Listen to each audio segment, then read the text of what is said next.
नमस्सद्धर्म पुंडरीक सूत्र। नमस्सद्धर्म पुंडरीक सूत्र। नमस्सद्धर्म पुंडरीक सूत्र।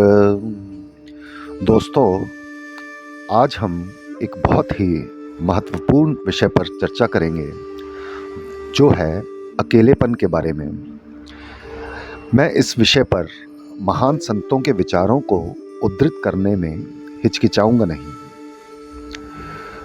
सबसे पहला प्रश्न जिसका हम उत्तर जानने की कोशिश करेंगे वह यह है कि अकेलेपन का मतलब क्या है। फिर हम किसी का साथ के महत्व को परिभाषित करेंगे और इस सवाल का उत्तर ढूंढेंगे कि हम किसी का साथ क्यों चाहते हैं। तीसरा और अंतिम प्रश्न जिसका उत्तर इस वीडियो में हम तलाशेंगे वह है कि किसी भी रिश्ते को हम सर्वश्रेष्ठ कैसे कर सकते हैं। तो चलिए शुरू करते हैं। एक महान संत कहते हैं, मैं सबसे बेहतर तब होता हूँ जब मैं अकेला होता हूँ। अगर कोई अकेले रहकर खुश रहता है तो इसका मतलब है कि वह मानसिक और भावनात्मक रूप से दूसरों की तुलना में अधिक संगठित है। अब समझते हैं कि वह हमें क्या बताना चाह रहे हैं। अकेले होना एक आशीर्वाद है जो हमें हमारे भीतर के ब्रह्मांड को समझने में मदद करता है। अकेलापन एक नकारात्मक शब्द लगता है जब यह हम पर थोप दिया जाता है, जैसे कोई हमें छोड़ दे या कोई प्रिय व्यक्ति हमारे जीवन से दूर चला जाए। लेकिन जब यह हमारी अपनी इच्छा से हो तो इसका अर्थ बदलकर एकांत हो जाता है, जो कहीं अधिक सकारात्मक शब्द है ना। एकांत बौद्ध शिक्षाओं का एक महत्वपूर्ण पहलू है जिसे हमारी आज की तेज तर्रार जिंदगी में अक्सर नज़रअंदाज कर दिया जाता है। हम में से कई लोग हमेशा ही विकर्षणों और शोर शराबे से घिरे रहते हैं, जिससे आत्मनिरीक्षण और आत्मचिंतन के लिए बहुत कम समय बचता है। हालांकि एकांत एक ऐसा जानबूझकर और सोच समझकर लिया गया निर्णय है जिसमें अकेले रहने, बाहरी उत्तेजनाओं से कटने और आंतरिक मनन पर ध्यान केंद्रित करने का अवसर मिलता है। सूत्र में बुद्ध कहते हैं, जो संतुष्ट है, जिसने धर्म को सुना है और स्पष्ट रूप से देखा है, उसके लिए एकांत आनंद है।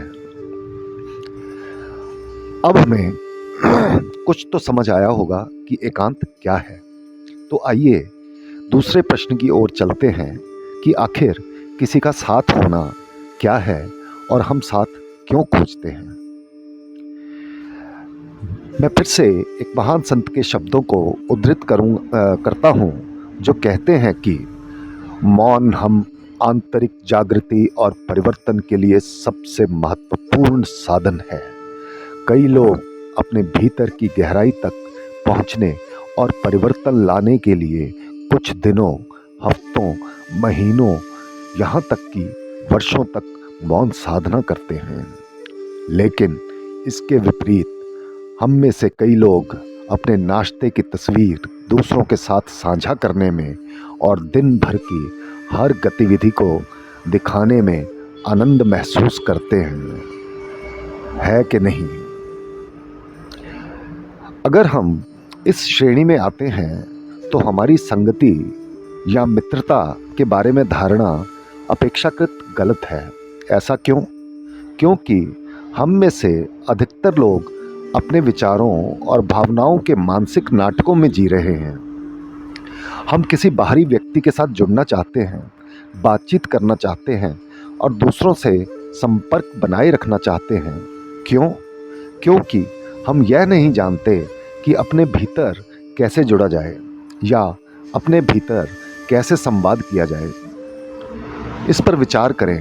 मैं जानता हूँ कि यह बहुत कठिन है, लेकिन कठिन होने के कारण ही यह बहुत मूल्यवान और अनमोल है। हम अपने भीतर संवाद क्यों नहीं कर पाते?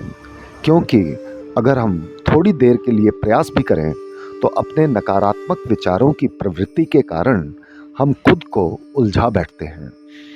नकारात्मक विचारों में पड़ने की प्रवृत्ति सकारात्मक सोचने की तुलना में अधिक तीव्र होती है, जब तक कि हम इसे उलटने का अभ्यास न करें।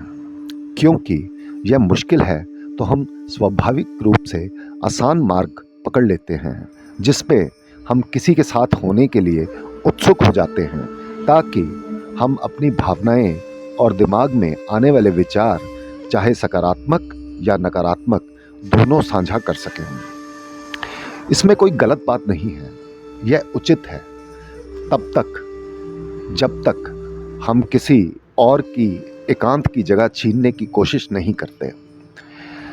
यदि हमारी अनियंत्रित और तीव्र चाहत के कारण हम उनके एकांत की थोड़ी सी भी जगह छीन लेते हैं तो यह संगति को स्वस्थ नहीं रख पाएगा।